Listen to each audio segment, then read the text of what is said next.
Since when is okay the benchmark for success? Shouldn't we be aiming a little higher than just okay?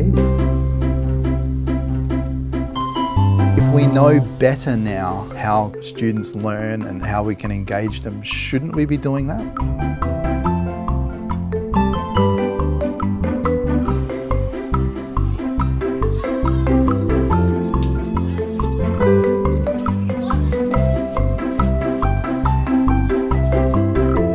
I'm Chris and I've been teaching for 10 years now. All right guys, I know it's a little unusual that we're doing math this time of day. So looking at that first one, the sum of 17 and 3 is shared between 5 groups.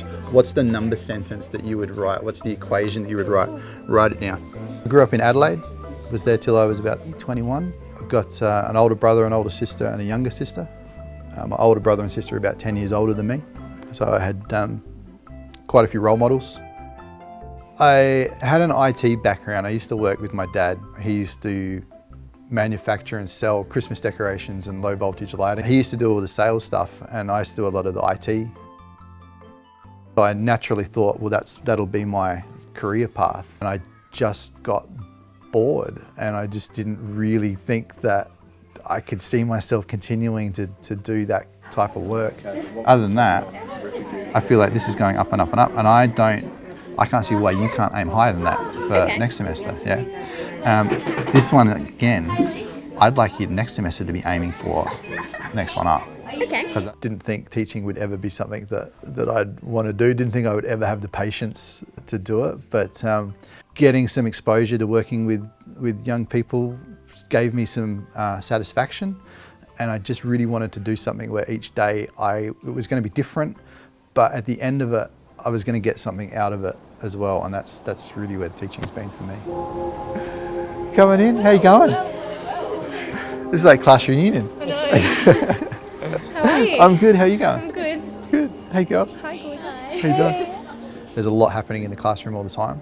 Some of the standout things that people clearly see as different is that there's no formal seating arrangement. They're free to sit wherever they want to sit. And the other thing that people probably notice most of all is that they do a lot of talking.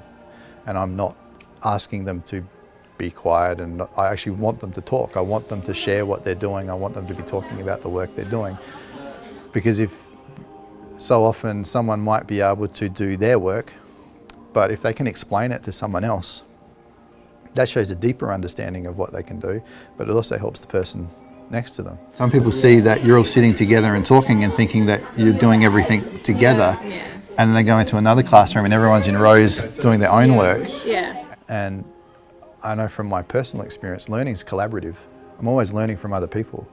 And I don't know why, that traditional classroom setup is very insular and isolated, and you do your work and you look at the person next to you, and that's just not reality. That's just not how we learn. And so I guess that's the basis of what we're trying to do here, is a safe and collaborative environment first. And going into high school, and so we have a lot of periods at school where we're collaborative work, and you look at a lot of people who don't know how to work that way. Yeah. And they actually just are more distracted than if they've been set up for that, I guess. And that's where teaching is going, is a lot more as collaborative work. Absolutely. So you're noticing your high school classroom starting to change a little? Yeah, definitely. Yeah, right.